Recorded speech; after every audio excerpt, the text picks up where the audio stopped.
세계 주요 선진국들의 국민들은 우파 정권을 선택하고 있습니다. 지난 7일에 그리스에서 친기업, 친시장 중도 우파 정권이 들어섰습니다. 직전 집권당이던 급진 좌파 시리자의 세금 퍼붓기, 포퓰리즘 실험의 결과가 경제위기, 망국이라는 것을 깨달은 그리스 국민들이 경제를 제대로 아는 정당을 선택한 겁니다.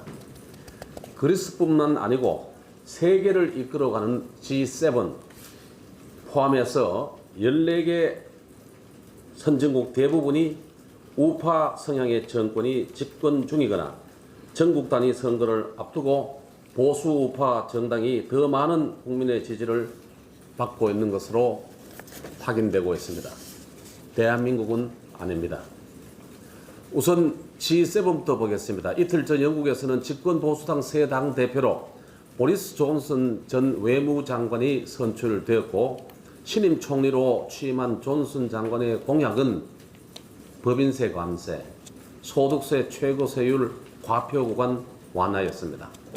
나흘 전 일본은 아베 총리가 참여 선거를 과반 달성했습니다. 2021년 9월까지 임기를 보장받아서 총 10년간의 재임으로 메이지 유신 이래 역대 최장기 총리 기록을 목전에 두고 있습니다. 승리와 장기 집권의 비법은 경제였습니다. 호졸 이상 청년들의 취업률이 98%로 완전 고용, 사실상 제로 실업률 상태입니다.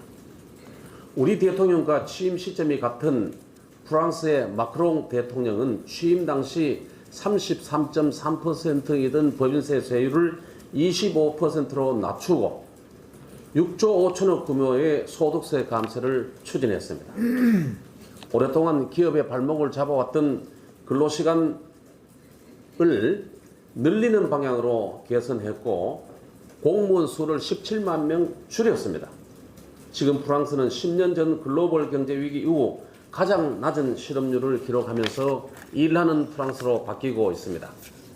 10월 총선을 앞두고 있는 캐나다에서는 중도 좌파 성향을 보이는 현재 집권당인 자유당보다 보수당이 10%가량 지지율을 앞서가고 있습니다.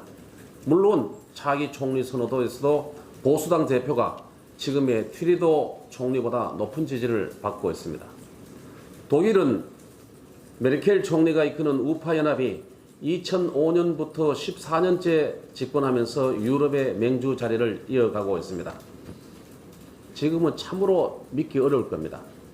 2000년대 초반에는 독일이 유럽의 병자라는 말을 듣고 있었습니다. 미국은 잘 알고 계시겠습니다만은 경제에서만큼은 그렇게 트럼프를 욕하던 각을 세우고 있던 뉴욕 타임즈를 비롯한 언론에서조차도 일면 머리 기사를 통해서 일자리 상황이 얼마나 좋은지를 설명할 단어가 없다 하면서 순탄한 미국 경제 상황과 트럼프 대통령의 경제 성과를 인정할 거는 인정하고 있습니다. 어제 공개된 IMF의 세계 경제 수정 전망에서도 세계 성장률을 0.1% 낮추면서 미국은 0.3% 추가 성장이 예상한다고 발표를 했을 정도입니다. 미국의 경제는 우리보다 12배 더 큰데도 사상 최초로 우리 경제를 2년 연속 앞지르는 상황입니다. G20 국가인 중국도 정치 체제는 공산당입니다만은 법인세 절감, 기업 부가가치세 완화 등 연간 350조 원 규모의 대규모 감세와 같은 친시장 정책을 전면에 내세우고 있습니다. 그 결과로 금년에 세계 500대 기업 중에 중국계 기업의 숫자가 전체의 4분의 1을 차지하고 미국마저 앞질렀다고 합니다. 참고로 한국은 여기에 16개 기업만 들어갔습니다. 전 세계는 지금 기업을 끌어오고 시장의 길을 살려주기 위한 조세 인하 경쟁, 친시장 경쟁에 나서고 있습니다. 한국만 유일하게 법인세를 높이고 최저임금은 대폭 인상하고 친노조 반시장 정책에 몰두하고 있습니다.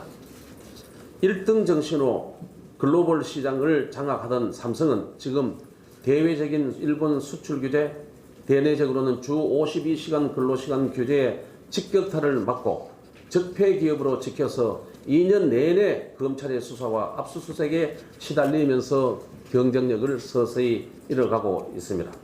한국은 지금 20년 만에 실업률 역대 최대, 글로벌 금융위기 이래 성장률 2.2% 최하 전망되고 있습니다.